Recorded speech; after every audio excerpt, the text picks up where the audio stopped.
हरे कृष्णा आप सभी को और राधे राधे। जय श्री कृष्णा। और आप सभी को पुत्रदा एकादशी की ढेर सारी शुभकामनाएं। और एकादशी विष्णु भगवान को बहुत प्रिय है। और पुत्रदा एकादशी पौष शुक्ल एकादशी व्रत कथा जो पढ़ रही है 21 तारीख को। तो चलिए इनकी कथा जान लेते हैं। एक दिन अर्जुन ने पूछा कि हे कृष्ण जी, हमें सफला एकादशी का महात्म्य विधि सहित कृतार्थ किया है आपने, तो अब आप हमें पौष शुक्ल के व्रत के बारे में भी समझाएं। उस दिन कौन से देवता की पूजा होती है तथा उस विधि को क्या है। इस पर श्री कृष्ण भगवान जी बोले कि हे कुंती पुत्र, पौष की शुक्ल पक्ष की एकादशी का नाम पुत्रदा है। इस व्रत में नारायण भगवान की पूजा करनी चाहिए। इस संसार में पुत्रदा एकादशी के व्रत के समान अन्य दूसरा कोई व्रत नहीं है। इसके पुण्य से मनुष्य तपस्वी, विद्वान और धनवान होता है। इसकी एक कथा है, तो जरा सुनिए। भद्रावती नगरी में सुकेतु मान नाम का एक राजा राज्य करता था। वह निसंतान था।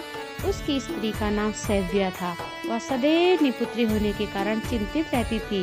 उस पुत्रहीन राजा के पितर रोकर पिंड लेते थे कि उन्हें बाद में कौन पिंड देगा। उधर राजा को बंधु बांधव, मंत्री, मित्र, राज्य, हाथी, घोड़ा आदि से भी संतोष नहीं होता था। वह विचार करता था कि मेरे मरने पर मुझे पिंड कौन देगा। बिना पुत्र के पितरों और देवताओं से उऋण ही हो सकते हैं। जिस घर में पुत्र नहीं वह सदैव अंधेरा ही रहता है। इस तरह राजा रात दिन उसी चिंता में लगा रहता है।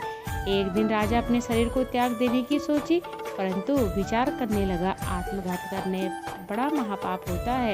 इस तरह विचार कर एक दिन वह छिप के वन को चला गया। राजा घोड़े पर सवार होकर वन में पक्षियों और वृक्षों को देखने लगा। वन के वृक्षों को देखकर राजा को सोच विचार में दोपहर हो गई। अब राजा को भूख प्यास सताने लगी। वह सोचने लगा, मैंने अनेकों यज्ञ किए, ब्राह्मणों को बहुत मधुर भोजन भी करवाया, परंतु फिर मुझे यह दुख क्यों मिल रहा है। राजा प्यास के कारण बहुत बेचैन होने लगा और पानी की तलाश में आगे बढ़ा। कुछ आगे जाने पर उसे एक सरोवर मिला। उस सरोवर में कमल खिल रहे थे। उस सरोवर में सारस, हंस, मगरमच्छ आदि जल कीड़ा भी कर रहे थे।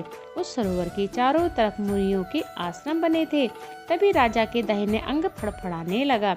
राजा के मन में प्रसन्नता हुई और वो सरोवर के किनारे बैठे हुए मुनियों को देखकर घोड़े से उतरा और दंडवत करके उनके सम्मुख बैठ गया।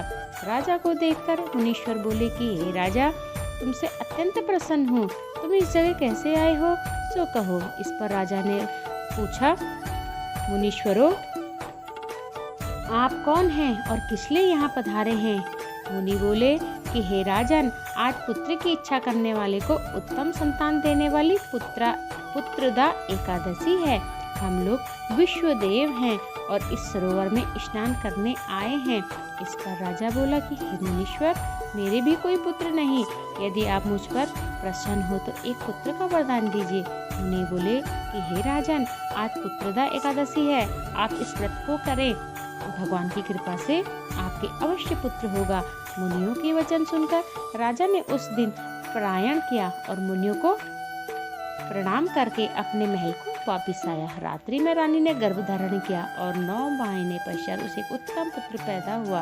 वह राजकुमार बड़ा होने पर अत्यंत यशस्वी और प्रजापालक हुआ। श्री कृष्ण भगवान बोले कि हे कुंती पुत्र, पुत्र की प्राप्ति के लिए पुत्रदा एकादशी का व्रत अवश्य करना चाहिए। जो मनुष्य इस महात्म्य को श्रवण में पठन करता है उसे स्वर्ग मिलता है। तो बोलिए पुत्रदा एकादशी की जय हो। हरे कृष्णा आप सभी को पुत्रदा एकादशी की ढेर सारी शुभकामनाएं। और अभी आपने कथा के माध्यम से सुना कि पुत्रदा एकादशी का कितना महात्म्य है। श्री हरि विष्णु को एकादशी बहुत पसंद है। ये माधव तिथि है, तो आप लोग जरूर से पुत्रदा एकादशी का नियम से पारण करें। और जो व्रत नहीं लेते हैं पुत्रदा एकादशी का व्रत जरूर लीजिए। एकादशी स्टार्ट कर लीजिए जिन्होंने अभी तक एकादशी नहीं ली है। एकादशी का बहुत ही महात्म्य है। एकादशी के बारे में फिर से अपनी एक न्यू वीडियो लेके आऊँगी कि एकादशी क्यों करनी चाहिए। तो चलिए, अगर आपके को ये वीडियो पसंद आई हो तो प्लीज़ लाइक, कमेंट, सब्सक्राइब ज़रूर कीजिएगा। और महामंत्र का जप भी कर लेते हैं, हरे कृष्ण कृष्ण कृष्ण हरे हरे, हरे राम राम राम हरे हरे। ये महामंत्र अगर अपने घर में हम उच्च स्वर में बोलते हैं तो घर के जितने लोग हैं उनके कानों में ध्वनि पड़ती है तो उनका भी कल्याण होता है। तो फिर से बोलिए, हरे कृष्ण कृष्ण कृष्ण हरे हरे, हरे राम राम राम हरे हरे। तो अपना ख्याल रखिए, स्वस्थ रहिए एंड मस्त रहिए।